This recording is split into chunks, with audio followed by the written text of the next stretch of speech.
Thank you very much. Today, it is my honor to welcome President Sergio Mattarella of Italy to the White House. We've known each other for a while, we've dealt with each other for a while, and we've had some really great conversations. We've had a very productive discussion throughout the day with our staffs and representatives, and I look forward to hosting the President and his daughter Laura at a reception for the Italian Americans this evening. I look forward to that very much. The United States and Italy are bound together by a shared cultural and political heritage dating back thousands of years to ancient Rome. Over the centuries, the Italian people have blessed our civilization with magnificent works of art, science, philosophy, architecture, and music. On Monday, we pay tribute to the Italian explorer who led a voyage of discovery to the New World, a gentleman known as Christopher Columbus, and to me it will always be called Columbus Day. Some people don't like that, I do. Today, the United States and Italy draw strength from our cherished heritage as we work together to safeguard our people and promote prosperity. As NATO allies, our countries cooperate closely on a wide range of critical defense issues, including the protection of our nations against radical Islamic terrorism. The problem is that Italy is only paying 1.1% instead of the mandated 2%, which by and of itself is a low number. It should be probably 4%, anywhere from 4 to 5%. Only 8 of the 28 NATO countries are paying the 2%, meaning 20 of the countries are delinquent in the payment to NATO, and they have been for many years. Germany is at 1.3% at most, depending on calculation. Spain is at less than 1%. Turkey, believe it or not, is almost current, almost paid up.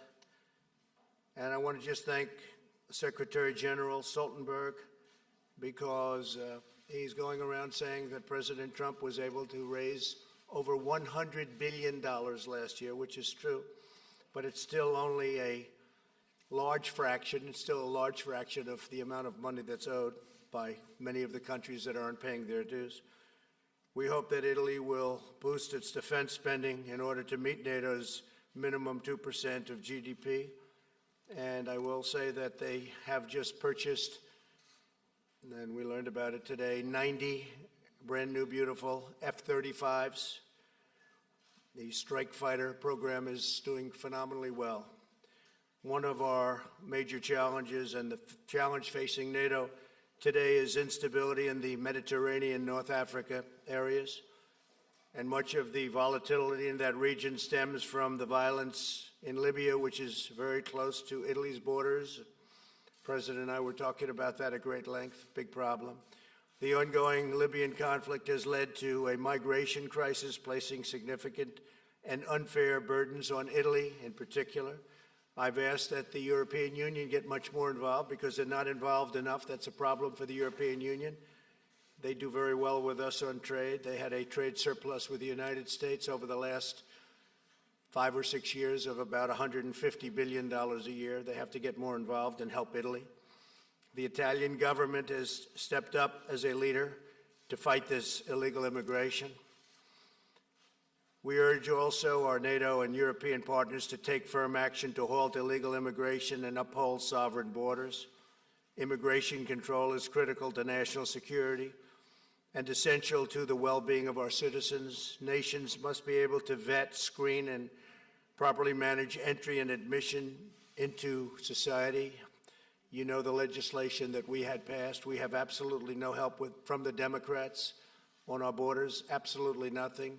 The closure of loopholes, which would be very easy to do, they refuse to do. They want open borders, and Italy doesn't want open borders, and we're not going to have open borders. And our numbers are very good. I want to thank also Mexico and the President of Mexico for the great help they've given us. They've helped us much more than the Democrats. Here in the United States, we're taking dramatic action to secure our borders, shut down smuggling networks, and speed the removal of illegal immigrants. We're moving the MS-13 gang members out literally by the thousands. They're getting out. We're dropping them out of our country, and they can't come back. And what we've done with Guatemala and Honduras and El Salvador is, they tell me, close to a miracle, the agreements that we've signed.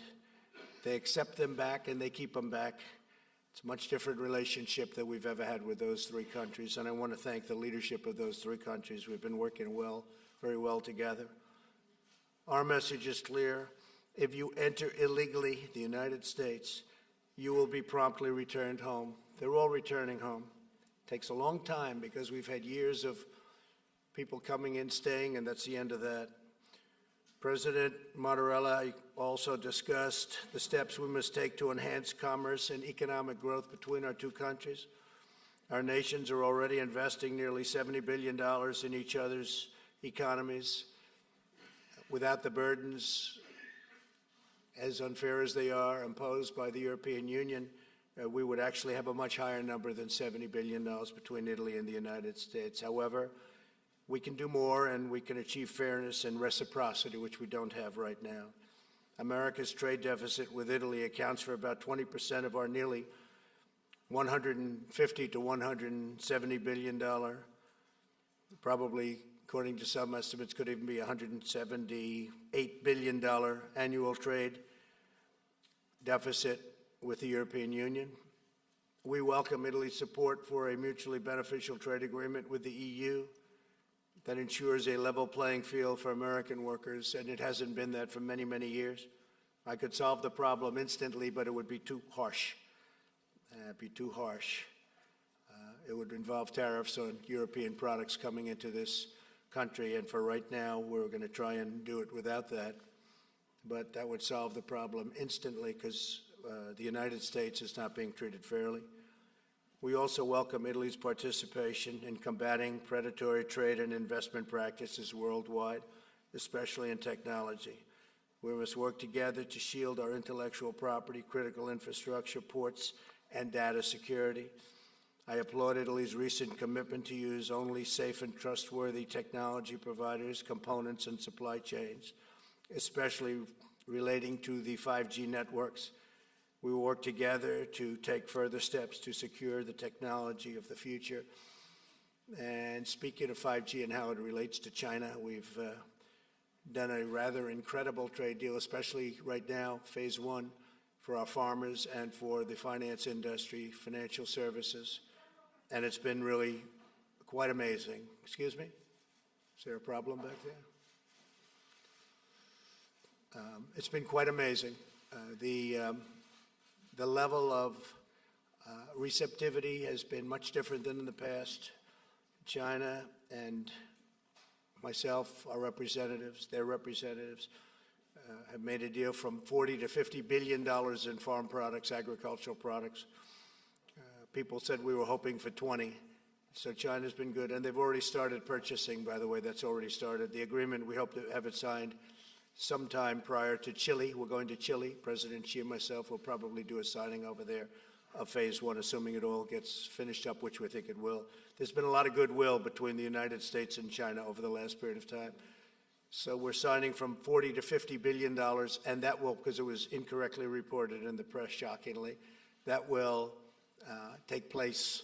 It's already started taking place. They're already purchasing a lot of farm product. All of the banking regulations and all of the financial services, all of the other things that are included. And there are many other things in phase one that I won't talk about now, but all of that is moving along rapidly. Bob Lighthizer is with us someplace here, and he is in the process of getting it completed. Have a great staff of people working on both sides. Mr. President, it's a true pleasure to host you in our nation's capital, you and your family, and your deeply personal relationship to your country. You love your country so much. Just in speaking to you for a short while, I see how much you love Italy, and I can understand that. It's really an inspiration, a testament to the patriotism and pride of the Italian people. Great spirit for Italy. America is grateful to have true friends and allies in the citizens of Italy. We have such a great relationship with the people of Italy. The United States is likewise thankful to be home to more than 16 million Italian Americans. Tonight, here at the White House, we'll celebrate our deep and abiding friendship with Italy and the really incredible Italian people. The U.S.-Italian alliance is stronger than ever before, and we're going to be celebrating that tonight with you, Mr. President. So I look forward to that very much in a little while. And in the meantime, thank you very, very much, and we'd love to have you say a few words. Thank you.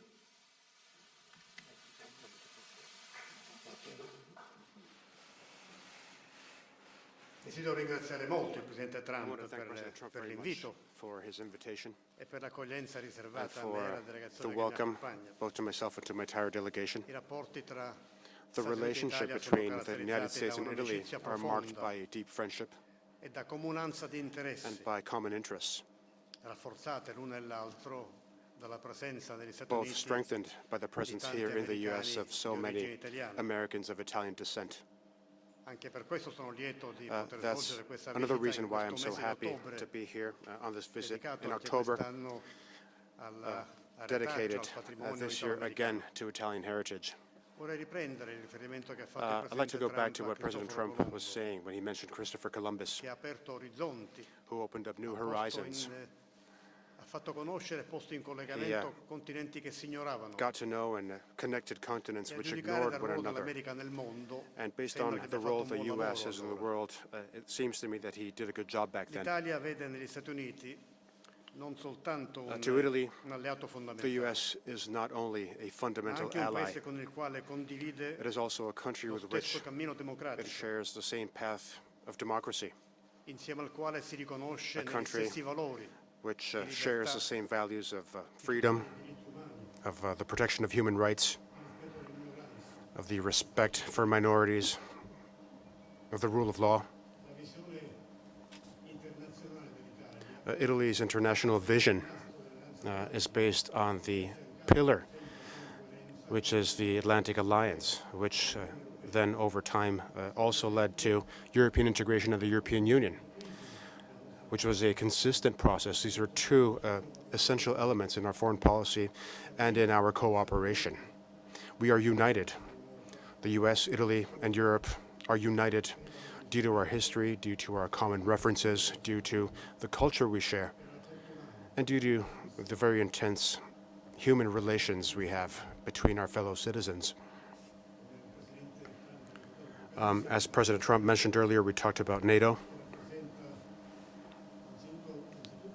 And NATO is first and foremost a community of values, which Italy recognizes and to which Italy participates with a great deal of conviction and very factually.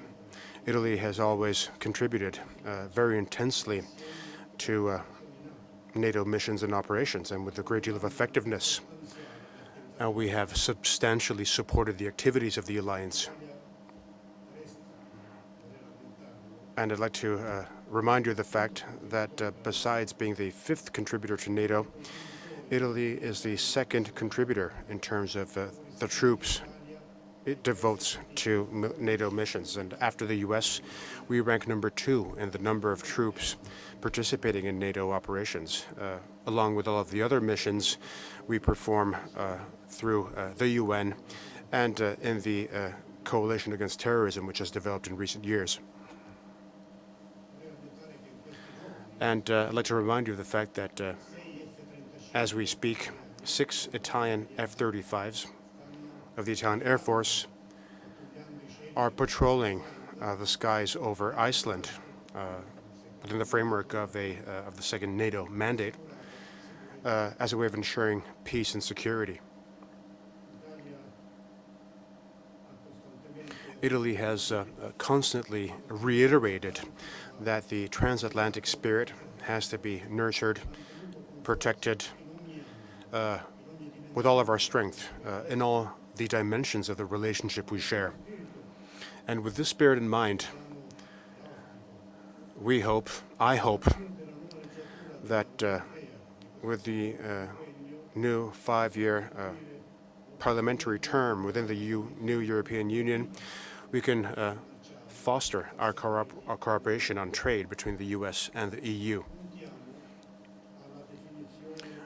We are aiming to define solutions that can strengthen our relationships, because commercial trade tensions are to the benefit of no one. We feel that imposing tariffs on one another mutually is counterproductive, and it damages both of our economies. And I'd like to add that we share with the U.S. The belief that the WTO should be reformed as a way of making it more efficient and more effective. And as President Trump mentioned, we talked about Syria. We are deeply concerned with Turkey's offensive in the northeastern part of Syria. And this attack in a limited number of days has already caused a number of casualties and tens of thousands of refugees and displaced people. And there were plenty of victims amongst civilians as well. This is an attack which also has another risk, namely that of offering new space, which was unthinkable up to a few days ago to ISIS and to its criminal terrorist activities in Syria, in the Middle East, but not just in the Middle East, also in other continents around the world. Italy, in line with the EU's position, condemns the Turkish operations which are ongoing. We have also talked about Libya. And we talked about this topic, as all of the other topics, with the spirit of friendship and in a very tangible way. The current situation in Libya is a source of deep concern to us, and we are convinced of the fact that the violence and the military attacks can destabilize all of North Africa.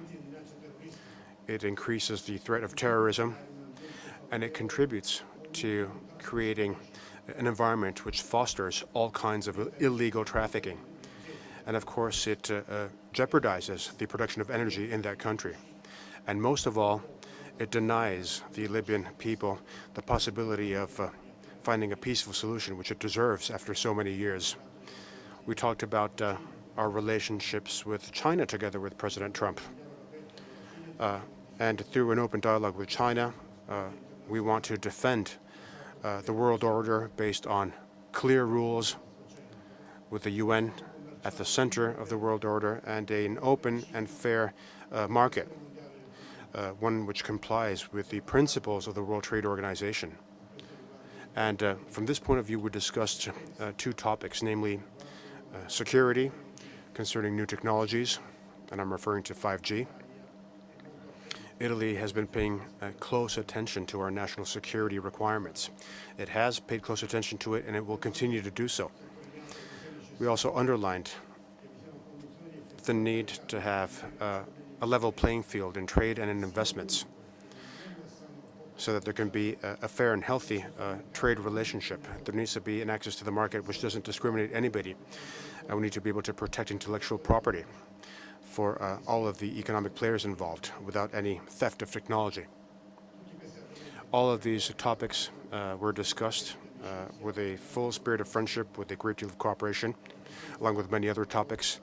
And this opportunity was also an excellent opportunity to reiterate the friendship between the U.S. and Italy, and the very strong relationship between our two countries within the framework of the Atlantic Alliance. And for that reason, I want to thank President Trump very much for our meeting, for our talks, for your welcome. And I'll be seeing you again this afternoon on an occasion which will be filled with a great many elements of meaning and importance. Thank you, Mr. President.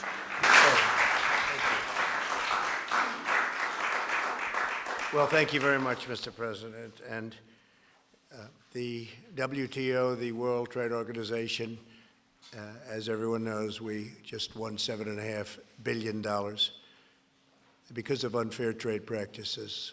And that will be distributed in a fair way throughout various countries in Europe. And we're talking to the President about that as it pertains to Italy. He thought we were a little bit harsh on Italy, and we don't want to be harsh on Italy. We'll never do that. So we'll look at that very strongly. We will look at that for you. That was one of the requests made, and we will be taking a look at that. Please. How are Thank you? you, Mr. President. I wanted to ask about Turkey. Did President Erdogan's decisions surprise you? And if they did not surprise you, would you make the same decision as you made before in removing U.S. forces? And I guess we just heard that UAW and GM may have been able to work out a deal. If I could get your reaction to that and what that might mean for the U.S. economy. And Mr. President, if I could ask you about the digital tax. Did the two of you discuss a possible digital tax as it relates to Amazon and Google? What progress were you able to make on that front? Thank you very much. No, President Erdogan's decision didn't surprise me because he's wanted to do that for a long time. He's been building up troops on the border with Syria for a long time, as you know. Our soldiers are mostly gone from the area. We only had 26, 28, but under 50. I think it's probably 28, but under 50 soldiers, and which is a very tiny force. And it didn't surprise me at all. This is, they've been warring for many years. It's unnatural for us, but it's sort of natural for them. They fight, and they fight long, and they fight hard, and they've been fighting Syria for a long time, and on the border, that's the border with Syria. And I say, why are we protecting Syria's land? Assad's not a friend of ours. Why are we protecting their land? And Syria also has a relationship with the Kurds, who, by the way, are no angels, okay? Who is an angel? There aren't too many around. But Syria has a relationship with the Kurds, so they'll come in for their border, and they'll fight. They may bring partners in. They could bring Russia in, and I say welcome to it. Russia went into Afghanistan when it was the Soviet Union, and it became Russia, became a much smaller country because of Afghanistan. You can overextend, you can do a lot of things, but frankly, if Russia is going to help in protecting the Kurds, that's a good thing, not a bad thing, but it would be led by Syria. And Syria doesn't want Turkey to take its land, I can understand that. But what does that have to do with the United States of America if they're fighting over Syria's land? Are we supposed to fight a NATO member in order that Syria, who is not our friend, keeps their land? I don't think so. But Syria does have a relationship with the Kurds. The thing that's common is that everybody hates ISIS. Now, the PKK, which is a part of the Kurds, as you know, is probably worse at terror and more of a terrorist threat in many ways than ISIS. So it's a very semi-complicated, not too complicated if you're smart, but it's a semi-complicated problem. And I think it's a problem that we have very nicely under control. We have two countries wanting their land. We have one country that wants land perhaps that doesn't belong to them because they want to have a 22-mile strip of, they call it freedom. They call it a lot of things. They want to get terrorists out. You have another country that says you can't have our land, and they're going to have to work that out. Now, with that being said, Vice President Mike Pence is going there. He'll be leaving either late tonight or tomorrow, and he was going to leave yesterday, but they have to have certain security done. He's a very important man in our country, and he'll be leaving with Secretary of State Pompeo. We already have representatives there negotiating with Turkey. We put massive sanctions on Turkey, and we have additional sanctions on Turkey. And when I ran on a basis we're going to bring our great soldiers back home where they belong. We don't have to fight these endless wars. We're bringing them back home. That's what I want on. And some people, whether it's, you call it the military-industrial complex or beyond that, they'd like me to stay. One of the problems I have, and one of, for instance, with the witch hunt, you have people that want me to stay. They want me to fight forever. They do very well fighting. That's what they want to do, fight. A lot of companies want to fight because they make their weapons based on fighting, not based on peace. And they take care of a lot of people. I want to bring our soldiers back home. We're not a police force. We're a fighting force. We're the greatest fighting force ever. I spent $2.5 trillion over the last almost 3 years rebuilding our military. When I took it over, it was a mess. It was an absolute mess. It was totally depleted. You know that. A lot of people know that. Honest people all know that. When I was thinking about having to do something, one of our generals came in to see me and he said, "Sir, we don't have ammunition." I said, "That's a terrible thing you just said." He said, "We don't have ammunition." Now we have more ammunition than we've ever had. We have more missiles. We have more rockets. Our nuclear's been totally updated, in some cases new. Hopefully, to God, we never have to use it. But we have the most powerful nuclear base by far in the world. And we have things that we never had before. We have a great modern military, but that doesn't mean we're going to waste it. It doesn't mean we're going to deplete it like we did before with these crazy, endless wars. So Turkey and Syria will hopefully work it out between themselves. Hopefully ISIS will be guarded. I spoke with, as you know, a wonderful man yesterday, general, from the Kurds. You all know who I'm talking about. Some of you have seen the letter that I put out to Erdogan. I gave it to him, President Erdogan, and some of you have seen it. With the general, I said, listen, don't open those doors and let them out just to create more havoc so that we come in. Because some of those doors we just opened. Let's create some havoc and some political exposure for the President of the United States. We were the ones we were the ones that got ISIS. We're the ones that took care of it, specifically me, because I'm the one that gave the order, because when I came in under President Obama, ISIS was a disaster all over that area. I was the one that got them. We were the ones that captured them. And I will say this, that Russia, Iran, Syria, and to maybe a slightly lesser extent, Turkey, they all hate ISIS as much as we do. And it's their part of the world. We're 7,000 miles away. I campaigned on bringing our soldiers back home. And that's what I'm doing. That includes other places too, many other places. Statutorily, it takes a period of time. Diplomatically, it takes a period of time. But, you know, we're in many countries, many countries. I'm embarrassed to tell you how many. I know the exact number, but I'm embarrassed to say it because it's so foolish. We're in countries, we're protecting countries that don't even like us. They take advantage of us. They don't pay, nothing. You probably saw, some of you wrote and covered the fact that we're sending some additional troops to Saudi Arabia. That's true, and I appreciate the fact that I negotiated for a short period of time, a matter of minutes, with Saudi Arabia, and they've agreed to pay for the full cost of all of that deployment, and more, much more. A very rich country, they should be paying, and so should many other countries be paying if they want this kind of protection. Same thing with NATO. We're at 4%, and other countries are at 1%, and certainly a European country benefits much more than we do with NATO. I mean, it's there for a reason.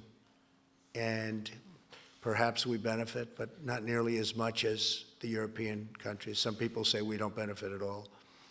We put ourselves in harm's way. But we do that for Europe, but then they treat us badly on trade. Not fair. So I would say that we're in a great position. We're doing what I said.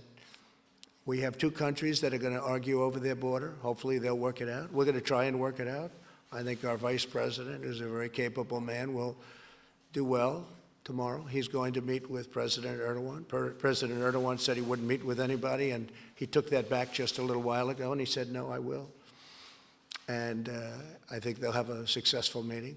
If they don't, the sanctions and tariffs and other things that we're doing, we will do and are doing to Turkey, will be devastating to Turkey's economy. I got Pastor Brunson home. Nobody else could do it. The previous administration tried very hard. They were unable to do it. I did it very quickly. And let's see what happens. But I think we'll be successful. But we got to get out of the endless wars. We have to bring our troops back home. I go to Walter Reed and I give out Purple Hearts. Just did it on Friday. I see the incredible soldiers coming home to Dover, coming home in a coffin, on areas that we have nothing to do with. We have nothing to do with. And it's heartbreaking. I sign letters all the time to parents whose son was shot in different places in the Middle East, mostly. It's very heartbreaking to see, very heartbreaking. So I've said it, and it's through strength, not through weakness. Much harder to do what I'm doing. I could be like all of these others. Oh, just leave them there, leave them there. No, I can't do it. Much easier for me, much probably politically better for me just to say we'll leave a lot of people there and we'll fight. They don't even know what they're fighting for. It's much more difficult politically. It's not politically expedient, it's just the opposite. And I have people even on my side, they want to fight. I say, why are we fighting? I don't know. They don't even know. So you have Syria and you have Turkey, they're going to argue it out, maybe they're going to fight it out, but our men aren't going to get killed over it. And just one other thing, they've been fighting for hundreds of years. This has been going on for hundreds of years. So it's a long answer, but I think I've got much of it out. Thank you very much. Please, question?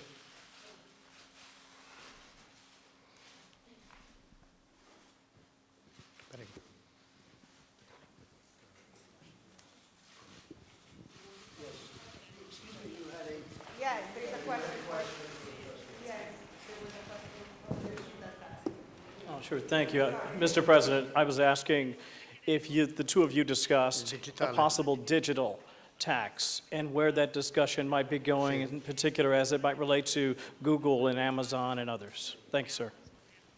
Se ho compreso. Yes, I understood the question. No, we did not talk about this. And of course, this is an open issue. It's very important. It is being discussed in a number of different international contexts so that this important issue can be discussed and solved. Buongiorno. By the way, the digital tax, I have to say, is interesting because I did discuss it with another European Union member, namely France, and France is basically doing the digital tax. And I'm no fan of those companies. They were against me. Somebody said I lost maybe 2 million votes, maybe more because of Facebook. But these are American companies, and whether you like it or not, they're great, big American companies. And I'm not happy with the digital tax where France and European Union is taxing our companies. And as you know, we imposed a big tax on French wine because of it. So just to answer your question, Kevin, I'm not happy about the fact that they are taxing our companies. I'm not a fan of those companies, but if anybody's going to tax those companies, it should be the USA. It shouldn't be France and the European Union, who have really taken advantage of the United States. Okay? Thank you very much. Good question. Okay, you can pick somebody, Mr. President. Yes. Giovanna Pancheri, Sky. A question for President Mattarella. As far as Syria is concerned, Adesso meglio? Riesce a sentirmi, Presidente? Per quanto riguarda la Siria, as far as Syria is concerned, in recent days, you talked about the risks Europe runs in terms of not responding to the situation. In recent days, some European countries, including Italy, have discussed a possible ban on selling weapons to Turkey. Do you think this can be an adequate way to respond to the situation, also considering that Turkey is and continues to be a member of NATO?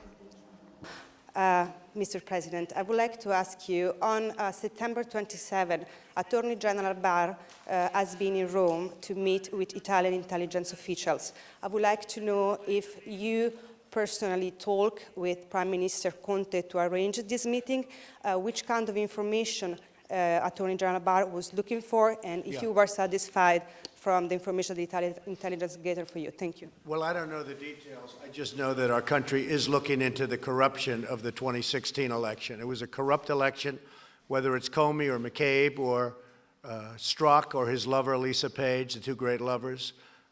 There was a lot of corruption. Maybe it goes right up to President Obama. I happen to think it does. But you look at Brennan and you look at Clapper, and you get some real beauties. I know that they're looking into the corruption. Obviously, the IG report's coming out soon, so we'll find out. I don't know anything about the meeting, but certainly it would be appropriate because the word is, and you read it in the same papers that I do, that they did go to other countries to try and hide what they were doing. Italy may have been one of them.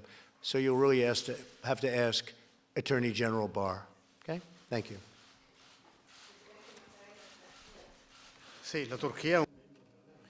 Yes, Turkey is a member of NATO, and that is something very important, of course. I'd like to remind you of the fact that currently there is an Italian contribution to Turkey. We have an anti-missile system, which Italy has been having in Turkey for a number of years within the context of a NATO mission.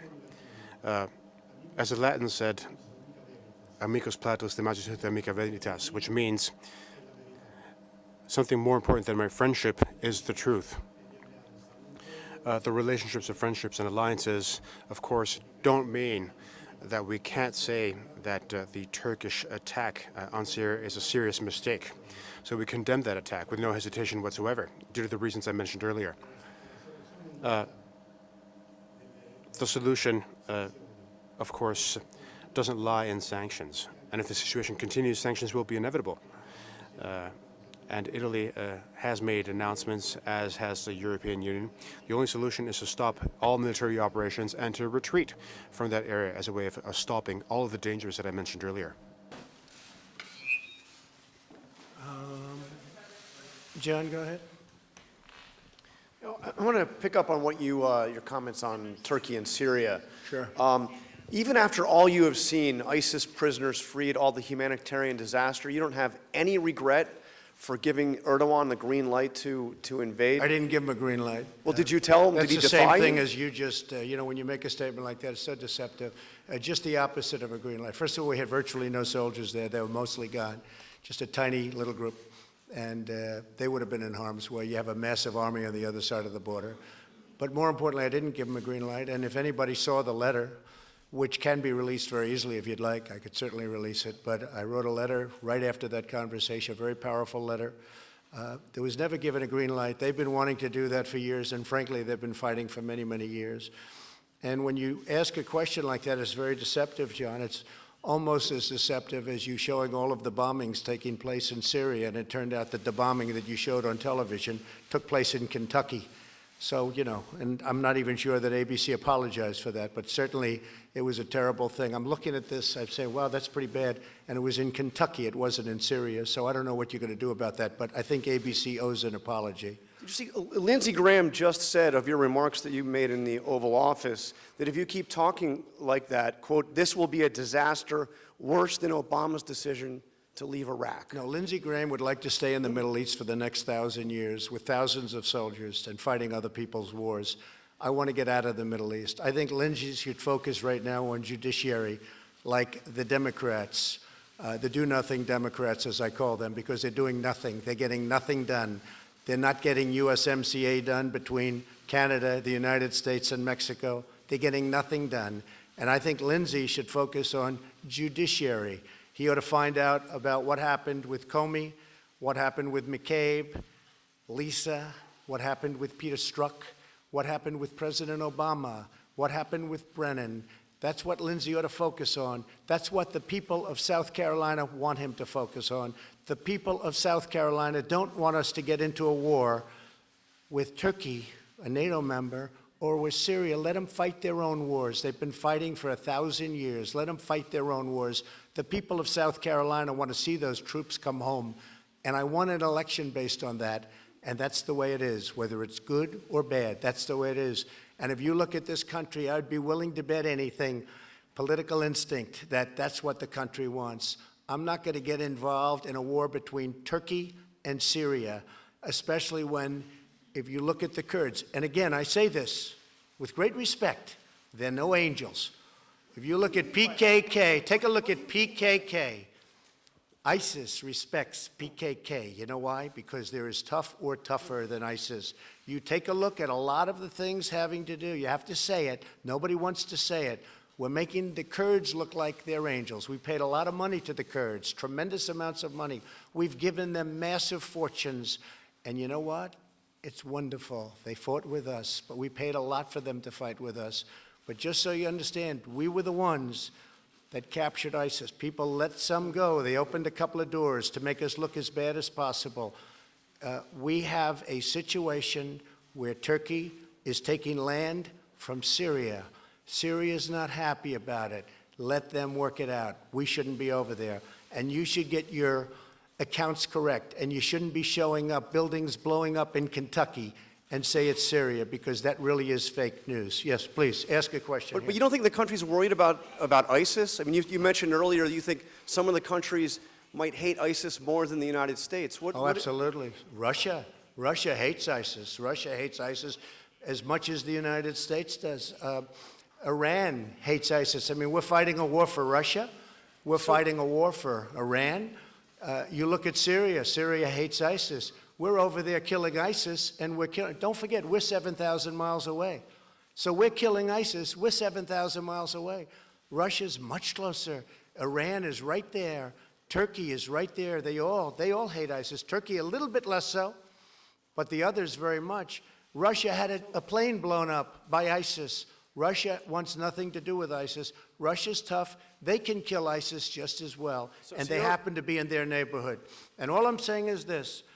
I'm not going to lose potentially thousands and tens of thousands of American soldiers fighting a war between Turkey and Syria. Syria is not our friend. Assad is not our friend. That's the way it goes. Please ask a question. But Mr. President, you said you withdrew 28 troops.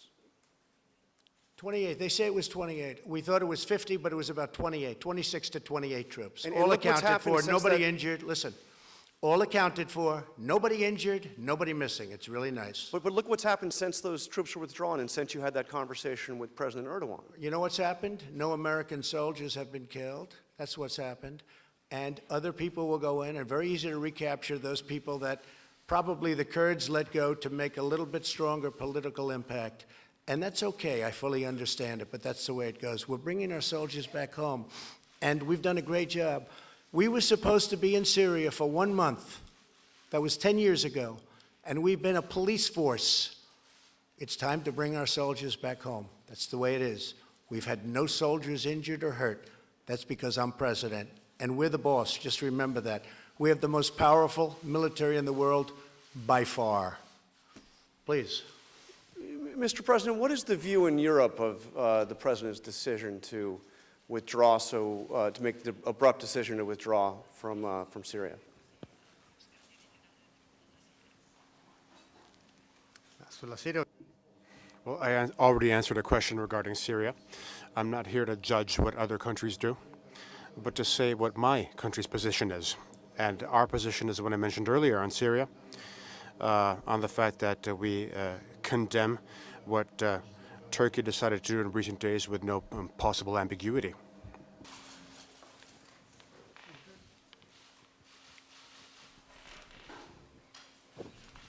Donatella Di Nitto di La Presse. Donatella Di Nitto, La Presse. A question for President Mattarella. President Trump seems to being open on discussing the possible tariffs. So do you think it will be possible to avoid tariffs being imposed in 2 days' time? And a question for President Trump. Now, we all know your concerns concerning Huawei entering Italy's security system. Are you satisfied with the measures that Italy decided to implement? Well, I'll answer first. Yes, I am satisfied. They've been very accommodating.